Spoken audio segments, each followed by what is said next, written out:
Master Your Destiny on 99 FM. Welcome to the MYD Studios. Loide, we are delighted to have you in studio with us. I'm so happy to be here. Thank you for having me. It's such a pleasure. Loide, tell us a little bit about yourself. How did you get to where you are today? I know it's quite an exciting and interesting story. I would say that it started from childhood. I was raised mostly by my grandparents because my mom had me at a young age, and they were pioneers, business pioneers, and my granddad was a traveler, so I kind of just followed suit with whatever he did. He was a bit out there and just out of the box, and I think it rubbed off. And that's how I got here, I think, because I've always just followed his footsteps and just never gave up and just kind of like created my own destiny as I went in life. I never like waited for my mom to say, hey, where do you want to go to school? So I'll be like, hey, I'm going to that school. I'll do research, and they'll be like, oh my gosh. You know, so that's how I ended up here. Fantastic. Yeah. So you were born in the north of Namibia, Yes. and you went to go and study acting and drama in Cape Town. Yes. Where did that take you to from there?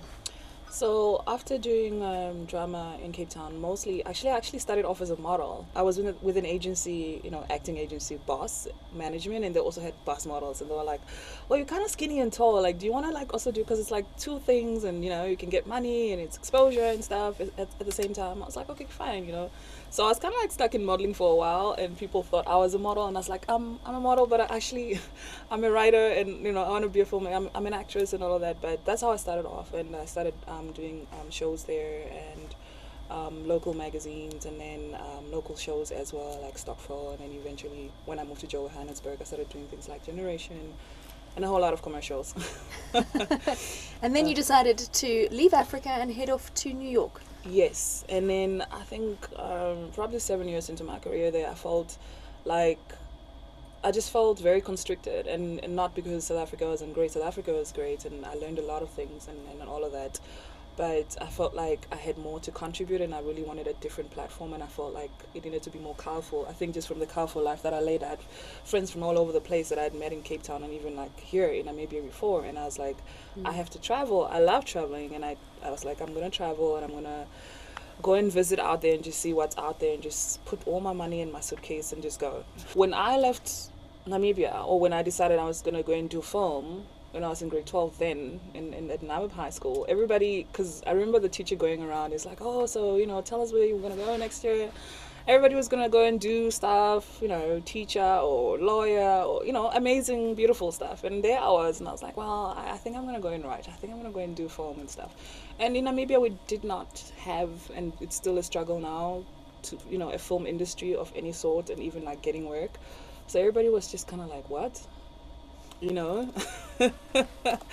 Yeah, so, and then I had this dream, and I was like, wow, how am I going to do it? Because then I'm going to have to come back and kind of like be the change that I want to see. I filmed a documentary where I traveled to 15 countries that I've just chosen in a way that, it all kind of like encompasses a lot of cultures, but like narrows them down about women. And I travel and I film what they look like physically, and also what they look like inside.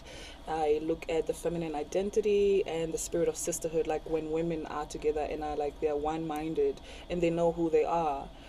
They're very powerful, and they can really move a society and be better mothers, be better wives, whatever it is, they're just, and it's a personal journey that I've gone through, and I've seen it for myself, and I've seen other women that I've met. I've met women from all walks of life, from maybe just a stripper in a club in New York, and that I just kept talking to her for a very long time, and now she's like on another level.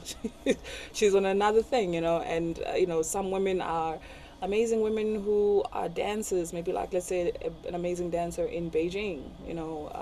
Some women own their own dance companies in London. They are mothers, so it's just, yeah, it's just that's what the project really is about. It's about every woman from all walks of life.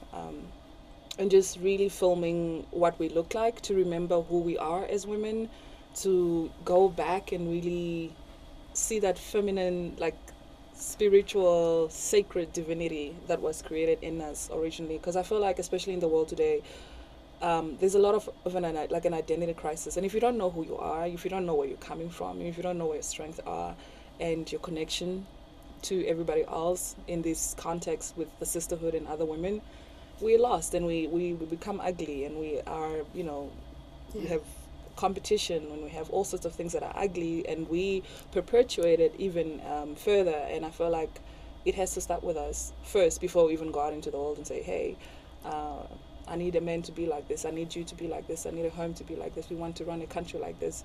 Deal with the woman and who she is. Master your destiny on 99 FM.